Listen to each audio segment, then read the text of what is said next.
What's going on, team? Welcome to an episode of the Keep Going Podcast, Season 2. This is your co-host, Luke Wheat, coming out of Knoxville, Tennessee. Before the show starts, make sure to follow us on our socials, okay? Twitter, the Keep Going Pod, Insta, the KG Podcast, and YouTube at the KG Pod. Just a reminder that we are not psychiatrists and not psychologists, just a couple ex-athletes trying to make a difference and end the stigma of mental health. Thank you guys for listening, and let's get to the show. That keep going moment. My keep going moment. That's my keep going moment. Let's keep going. What's going on, team? Welcome to an interview episode of the Keep Going Podcast, Athletes Shining a Light on Mental Health. I'm your host, Luke Wheat, coming out of Knoxville, Tennessee, and I'm joined today by no other than Dr. Ansel Sanders, president of Webb School of Knoxville. How are we doing? Hi, Luke. I'm doing well. Thanks for having me. No, of course. Great to have you on. Great to get your perspective on some stuff. Every week we like to start off with a weekly mental health check, right? And so for me this week, I've been reading a book. I think I've got it right here, actually. It's called Conscious Coaching. So this is kind of a book I've been going through. And it's all about self-introspection, got to know yourself to be able to lead others. So that's kind of what I've been getting into this week. What about you? Yeah, that's great. I'll continue on the book front. Actually, it's more of a podcast type thing, but I want to read the book. It's called Essentialism. Okay. And it's really about, just kind of the art and the science of boiling down what is essential to you and how to say no sometimes. That's hard for me. It's a difficult Luke. thing. It is.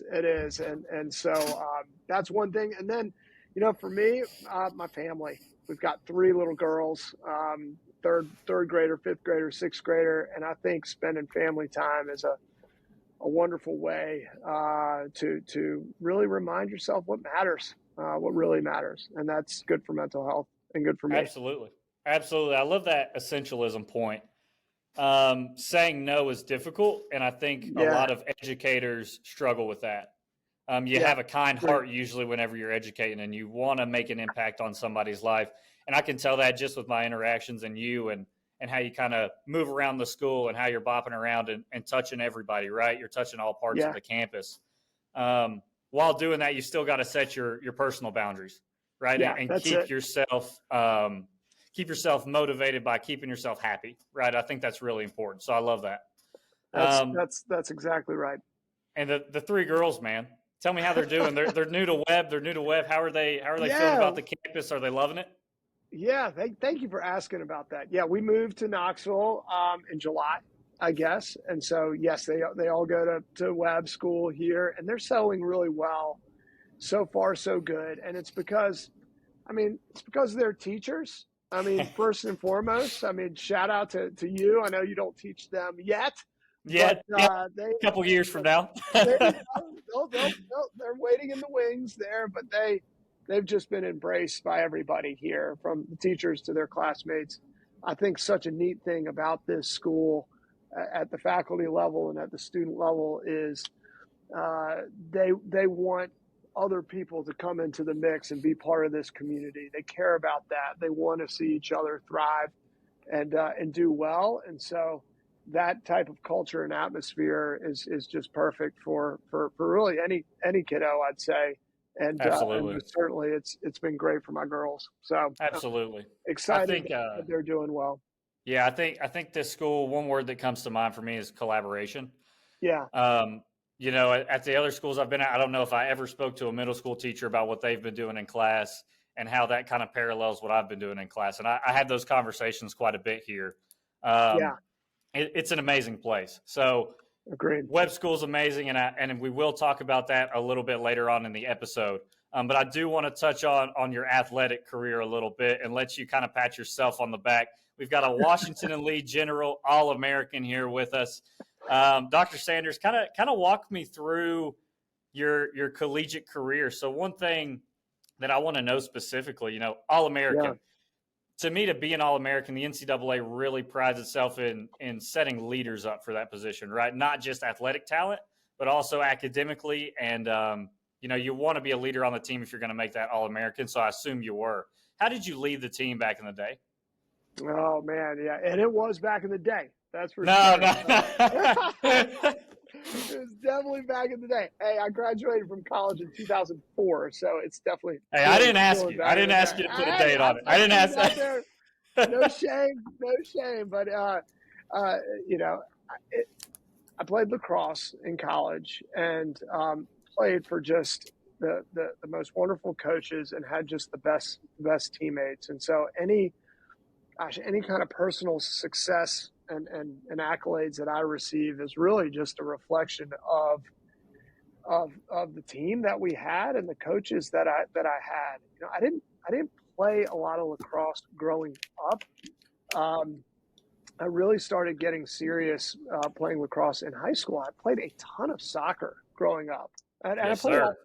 all kinds of sports. But really, my first kind of love was soccer, and it wasn't until actually middle school, really late in middle school, that I found out what lacrosse actually was. I had an incredible middle school teacher. And I really, if you peel back the onion on me, Luke, one of the reasons that I went into education in the first place is because of this guy. His Yeah, name is shout him out. Shout his name out. Let him know. Yeah, David Breslin is his name. And he was a social studies teacher in my middle school. And he, Luke, was actually an All-American lacrosse goalie at a Okay. school called Ohio Wesleyan University, which in the 90s was like a powerhouse Division III lacrosse So he program. knew his They're stuff. really, really He good. knew his He knew stuff. his stuff. And he brought his goalie stick to school one day, and a bunch of us were just fascinated by this thing. I grew up on the coast in Virginia, Yeah. and we did a lot of water activity, and so I thought his lacrosse stick was actually a fancy crab net. I thought it was, I just didn't really know what that was, but Yeah. because I just adored Mr. B, as we called him, as a person and as a teacher. I quickly kind of gravitated towards what he excelled at, and that was lacrosse, and more specifically being a lacrosse goalie. And so when I went to high school, I went to an all boys boarding high school in Virginia called Woodbury Forest School, which is a school just north of Charlottesville. And like everybody played lacrosse there, Yeah. and so I was like, well, that's kind of what I want to do too. And well, I want to be a goalie just like Mr. B. So I kind of stumbled my way into playing lacrosse in that position. And the more I played, the more that took the place of soccer necessarily, but I really Mm-hmm. became more fascinated in lacrosse and had the opportunity to play at Washington and Lee. So I was really kind of raw as a player coming into college, and really learned the nuances of the position and of the game and the work that it would take to be a successful team and a successful goalie through college. And I'll never forget, we had this just powerhouse team my freshman year, Yeah. and I saw what excellence looked like because of those seniors who led that team, and they brought me under their wing for sure. And when they graduated, our coach at the time actually moved on to coach at another school. So my sophomore year, it was this. New It felt face. like Yeah. it felt like a Yeah. bit of a ragtag group coming back. And we had a brand new head coach. Shout out to Mike Serino, There you go.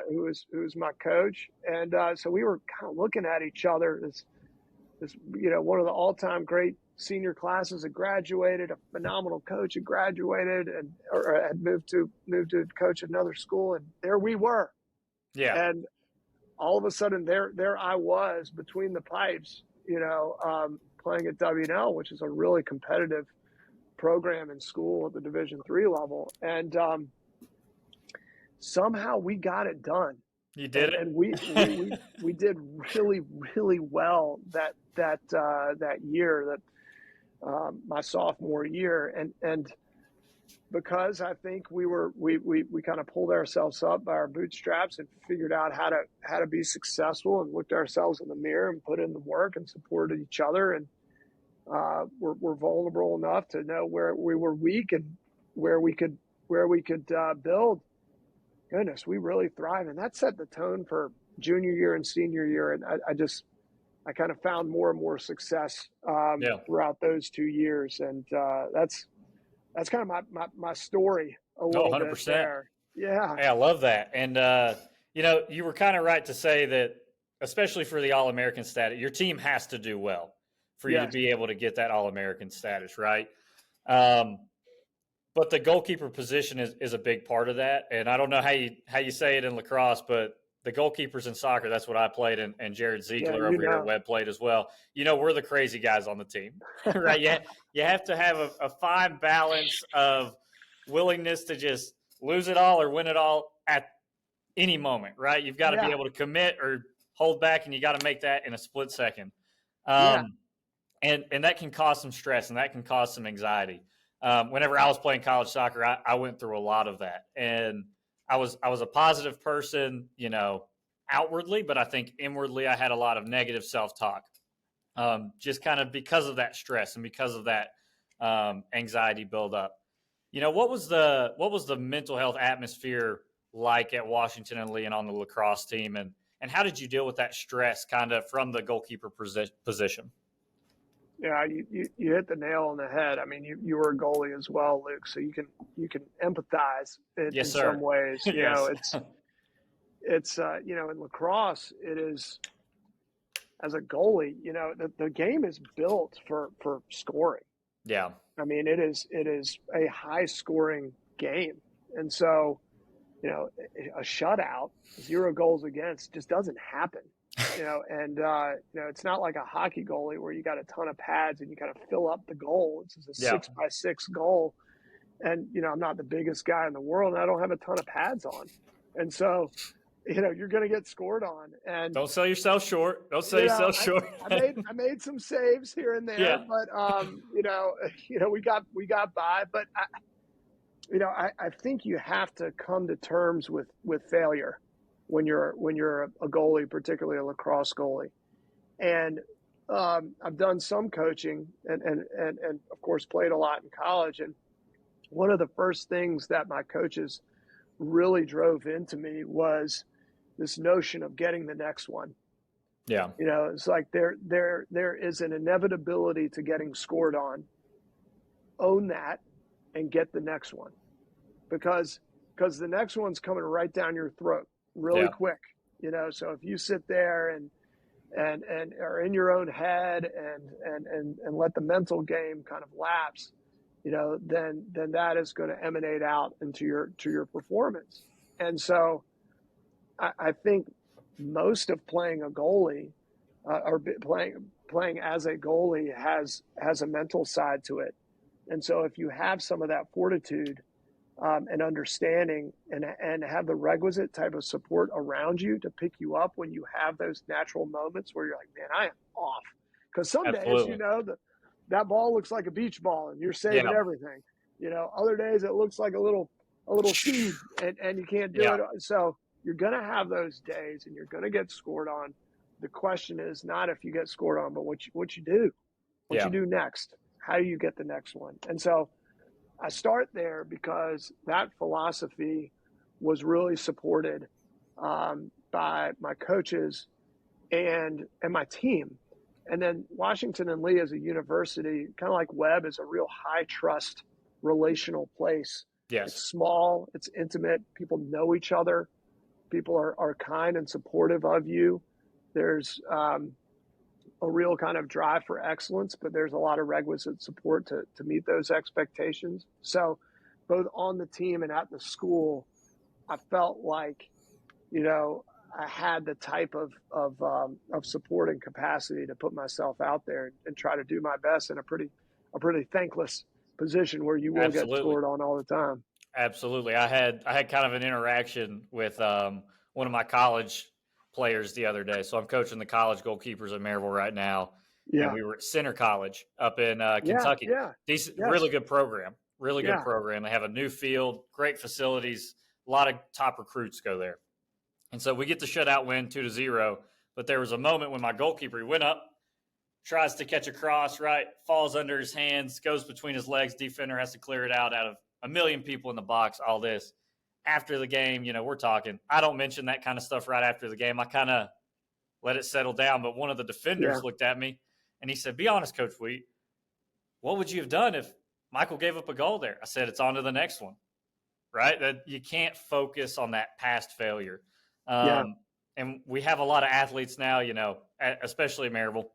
There's 2 or 3 guys on there I could think of, and we've spoke about this personally with them. They're dying for that first goal, and it's all they can think about. It's all they can think about, right? You got to go through the process, though. Can you go through your steps, get in the right positions, and that first goal will come? But, that's amazing, and I just want to touch on that athletic career a little bit, just to let people know what your background was as a leader, right? To me, if you're a goalkeeper, you kind of have that intrinsic thought all the time of how do I help the team? How do I help other people get better? Yeah. And so your career, right? You go through Washington and Lee, you come out and you decide to go into education. Tell me exactly where you started. Was it Baltimore? Yes. Yeah, it was. I joined this program called Teach for America, which is a national organization that places recent college grads in public schools, in public school districts. Yeah. And so I went and taught at Roland Park Public School in Baltimore, Maryland. I taught 8th grade English there, straight out of college. Yeah. Amazing. Yeah. Loved it. That's a great introduction to the educational field. That's fun. I've taught 8th grade myself. I'm not organized enough as a person to be able to teach 8th grade. That I was taught that very quickly. We had a great time, but it made me work on myself a lot teaching 8th grade. Well, I remember when so Helen, who's my wife, when she and I started dating and seeing each other, she told her parents, "Hey, I'm dating this guy Ansel, and he was a lacrosse player at WNL," because she went to WNL as well. He played lacrosse there, and he's teaching 8th grade right now. And his parents were like, "Wait a minute." The parents were like, "Wait." We got some questions. Anyone who wants to play lacrosse goalie and loves teaching like 8th grade, what's up? I need to do. Is he a glutton for pay? Like, what's going on here? And what does that say about? I don't know. What is that? That's right. It's a totally valid question. They absolutely should have been concerned. They had to get in the weeds there for a second. They said, "Bring this guy in for dinner because we're putting him to the test here. We're putting him on the fire real quick." No problem with that. Totally understand. I'll probably ask the same questions my own daughters would. Yes, sir. So you spent a year there for 8th grade, and you bounced around a couple places while you were getting your doctorate from Harvard. That was in educational leadership. I mean, you spent some time at Woodbury, where you had graduated from as the assistant headmaster and dean of students. So for me, you've had this background of being able to set the precedent, right? You've been able to set policies for schools. And one of the things I love that you've done and come in here is our phrase that you've kind of put into play here, right? Community, connection, and care. One of our first sponsors was Community Company, and they're down in Athens, Tennessee. And I used to be a skateboarder, and they're a skateboard-ish company, but more focused on community events. How can they help their community in a positive way? There's a skateboarding aspect, but that's what they're about, right? How do they bring positivity to Athens, Tennessee? So touching on community, connection, and care, I'd love for you to talk me through the process of that and kind of selecting those 3 words and why was that important to you? Yeah, it's great. I'm so glad you brought that up. I was trying to think about what's kind of a way to capture, the essence of this place and what is the soul, of Webb School. And I've done as much kind of listening and sponge-like work that I can to observe and listen and ask questions, and really get under kind of the hood of this place. And I started that this summer, and really have tried to extend that during my brief tenure here this first year. Well, this first several weeks. We're here. Really. Yep, you're And, here. I think the more I listened about what was on people's minds and what draws people to this place, is that it very much is a community that is grounded in folks who care about one another and what they do, and that they really deeply want to connect with people. They want to know each other and be known. They want to challenge each other and be challenged, and they want to love each other. And so, to me, as I kind of started my tenure here, I wasn't interested in kind of talking about some specific program or something. I really wanted to get back to the essence of who we are, which is a community that values connections and cares for one another. And so, that made sense to me. That resonated with me. It resonated with others as I kind of batted it around, and then absolutely tried to introduce that to our faculty and to our staff at the beginning of the year, and kind of provided an opportunity to take that and translate that into their own classrooms and their own work and their relationships with the kids that we serve on a daily basis. So I think it's resonated. And it's, hopefully we can, on the daily basis, whether it's at the policy level or at the classroom level, that's kind of a mantra that we can think about, that can serve as kind of a lens or a filter for what we do. Absolutely. Yeah, we've been doing cultural comparisons in AP Spanish right now, and a lot of that is looking at yourself and looking at your culture, and kind of, it can be as big as the United States, or it can be as small as your family, right? And so some of the things we've been talking about in class are school and education, and what does your family do to connect with each other? And so we kind of see those same themes being brought up in Spanish class and being brought up in a lot of different other classes as well. So tell me this, you have community, you have connection and care, which is the best C, though? Which is the best? Oh, man. Well, as you remember, I gave out a book at the beginning of the year to every faculty member. And there's a bookmark in that book. And where is it? I've got it. I'll show it to him. Yeah, I got it. Yeah, there you go. It's called Teaching with Fire. And there's that bookmark up there, Luke. Pull that out. And it's got a little logo on there with the Spartan head. And then it's, the three words surrounding it. So I didn't want to have to put them in some kind of order. Okay. You got around it. You got around it. Circular thing going on there, So, I should have been more intentional about looking at the logo. I would have known that. I would have known that. I mean, absolutely. I mean, one feeds the other. You can't have a community if you don't have people who care about one another. You can't have deep connections if you don't care about one another. And a community is built of people who feel connected. And so these things intersect and feed off of one another. And they're all really important in their own right. Absolutely. And I think that's one thing you're charged with as an educator, right? Making sure that every kid in your class is kind of heard, and making sure that their opinion is brought up. And, it's a tough thing to do sometimes, because some kids are more introverted, some are more extroverted. You got to navigate those relationships. And, if you feel like they're not getting involved in group discussions, then you got to make that time outside of class to get connected with them. Part of the book I'm reading right now, Conscious Coaching, and part of a couple other books I've read, it all talks about, and it all goes back to the relationships, right? It's people have to have a reason they're going to listen to you, and it can be because of how much you know, or it can be because of how much you care. It can be because of both. So as long as you've got that care piece, and you establish that early, I think that's one of the most important parts of being an educator. I see that with you and how you've interacted with people around campus. Something we do on the Keep Going podcast, actually, it's our big thing on the Keep Going podcast. It's our name, right? What is a time in adversity of your life that you've overcome? What is your keep going moment?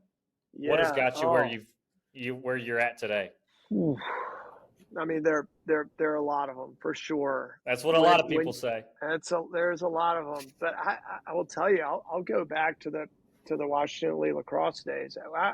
Senior year, we were coming into the season, and we were feeling really good about our team.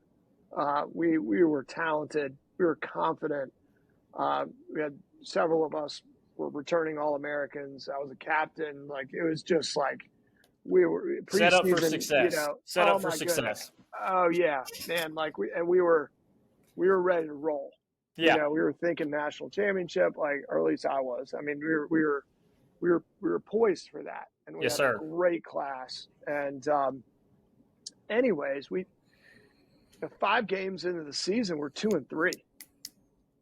Yeah, and that's tough. Scratching our heads a little bit, and I will never forget. We had just won this triple overtime road game against a team that, quite frankly, we should have just torched. I mean, we just had no business going into 3 overtimes, and thankfully we pulled it out. But it was one of those games. It didn't feel good, My boy Mark McClure scored the game winner. Come on, Mark! And I was just like, "Come on, Mark! Get out of here!" So anyway, he bailed us out. Mark did, and we needed him. We were about to get on the bus after the game, and Coach Serino pulled aside the captains, and it was myself, Dustin Martin, Lawson Grumbine, and Jimmy Zunka. Just great guys, great friends, great lacrosse players, and great leaders in their own right. And Coach basically said, "Look, this is the time." I mean, he was like, "This is a moment where you guys have to own this, and you all have to decide what kind of season you want.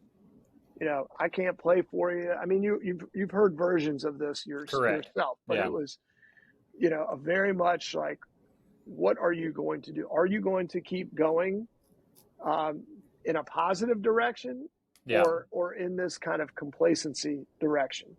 And he was holding us accountable and basically saying, like, I'm here. This is y'all's. You got one more year at this. How do you want to do it? And I think it didn't take it wasn't a long talk, but it was a needed talk. Yeah. We were cared for by him, but we were being held accountable, and we needed that moment for us to decide what our keep going was going to be. We're going to keep going kind of in the same old, and just waiting for somebody to show up, that were so good and all this. Well, maybe we weren't that good. We had to figure it out. Absolutely. And at that point, that was a turnaround moment. I mean, it was a turnaround moment. It was a reset opportunity, and we could have gone one or two directions. And thankfully, we got our act together, kind of looked in the mirror, kind of stripped it back down, and actually just got some humility, for goodness sakes, Absolutely, and went on. Oh man, I think we won like 12 games in a row after that. Oh, come on now. Yeah, won our end of the year, won our conference tournament, went to the quarterfinals of the NCAA tournament, and had a great kind of remainder of the season. And that's one of many keep going moments that I'll remember as a player, but actually as a person. And as a professional, these look in the mirror moments where you're in the trough, and you have to decide, and there's no way to go but looking at yourself. Hey, I'll ask you, how many times did you do that after your 8th grade class? Right? I mean, how many days after teaching 8th grade for the first year, you're just looking in the mirror and just being like, "Oh man, that was the worst day I could have ever had." That's tough. But you got to show up in the morning at 8 o'clock or at 7:30, and you got to get back at it, right? And that's what it's about, your reaction to the event. That's right. Well, Ansel, I appreciate you coming on here and being super candid with us, being vulnerable with us. And it's not an easy thing to do, to get on here and kind of talk about that stuff. So I appreciate you. We always ask guests this: we've been on here for about 30 minutes now or so. If there's one thing you want to tell our guest, or one thing you want to tell our listeners, I should say, education-wise, athletic-wise, what would you tell them? Yeah, I mean, I'll end with where we started. What have we done for your mental health? I mean, it's that's important. I mean, it's so incredibly important, and finding ways where you can fill your bucket is something to spend some time and some thought on. The idea of just powering through with just pulling yourself up by yourself is just can only go so far. It's a fallacy. It really is. And so being, humble enough to ask for help goes a long way. And if I were to share that'd be, or share kind of something that's on my mind as an educator and as a person and as a leader and as somebody who deeply cares about other people and cares about kids. Hopefully I model that in asking for help. And then I want to encourage others to do that too, especially other educators and people who work with kids who need those outlets as well. Absolutely. Well, Dr. Sanders, I can't thank you enough for coming on. This has been an interview episode of the Keep Going podcast. Dr. Sanders, keep going. You keep going too, Luke. Appreciate you. Thank you.